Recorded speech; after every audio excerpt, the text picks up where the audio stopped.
Hello, ഇത് നമ്മുടെ ടെറസിൻ്റെ മേലെയുള്ള മൂവാണ്ടൻ മാവില മാങ്ങയാണ്. അപ്പോൾ നമ്മൾ ഇതിലൊരുപാട് മാങ്ങയുണ്ട് കേട്ടോ. ഈ ടെറസിൻ്റെ മുകളിലേക്കുള്ളതേ നമുക്ക് പറിക്കാൻ പറ്റുള്ളൂ.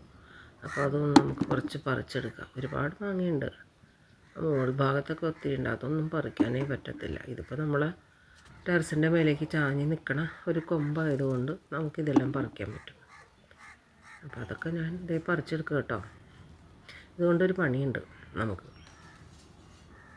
നമ്മൾ അടപ്പത്തൊന്നും വെക്കാണ്ടുള്ള ഒരു അച്ചാറിടാൻ വേണ്ടിയിട്ടാണ്. ഇത് കുക്ക് ചെയ്യേണ്ട ആവശ്യമില്ല, പക്ഷേ ഒരുപാട് നാളിരിക്കും ഇങ്ങനെ ഒരു അച്ചാറുണ്ടാക്കിയാൽ. അപ്പോൾ അതുണ്ടാക്കാനുള്ള പരിപാടിയിലാണ് ഞാൻ ഈ മാങ്ങയൊക്കെ ഇങ്ങനെ പറിച്ചെടുക്കണേ കേട്ടോ. അപ്പോൾ നമ്മളെല്ലാം പറിച്ചിട്ട് നമുക്ക് താഴേക്ക് കൊണ്ടുവരാം. ടെറസിൻ്റെ മുകളിൽ നിന്ന് നമ്മൾ കയറിയിട്ട് താഴോട്ട് ഇറക്കണം, അല്ലെങ്കിൽ ഇത് താഴെ വീണ ചതയൂല. ഇതിപ്പോൾ നമ്മൾ പറിച്ചുകൊണ്ട് ചതഞ്ഞിട്ടൊന്നുമില്ല. അപ്പോൾ നമുക്ക് പരിപാടി ഉറങ്ങാമല്ലോ. അപ്പോൾ കുറച്ചാണ് ഈ കാണിച്ചിട്ടുള്ളൂ. അപ്പോൾ അതാ ഈ മാങ്ങ എടുത്ത് ഇങ്ങനെ നല്ല ഇതായിട്ട് ചെത്തി എടുക്കുക. അതുപോലെ വലിയ വലിയ പീസായിട്ട് നമ്മൾ ചെത്തി എടുക്കുക. അതങ്ങനെ ചെത്തി നമ്മൾ എടുത്തതിന് ശേഷം അതിൻ്റെ അകത്തേക്ക് ഒരു 3-4-5 ഒരു 6 7 8 9 വരെ ആവാം അത്രയും മുളക് പൊടി ഇടാം.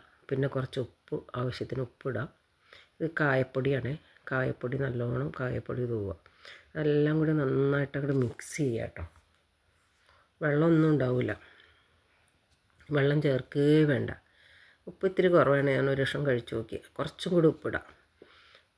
ഇത് ഉപ്പിട്ട് ഒരിത്തിരി പഞ്ചസാര ഇടാം കേട്ടോ. അതിന് ശേഷം നല്ല ഒരു വെയിലത്തിടുക. അത് ഈ ഒരു പാകമാവണ വരെ മതി കേട്ടോ.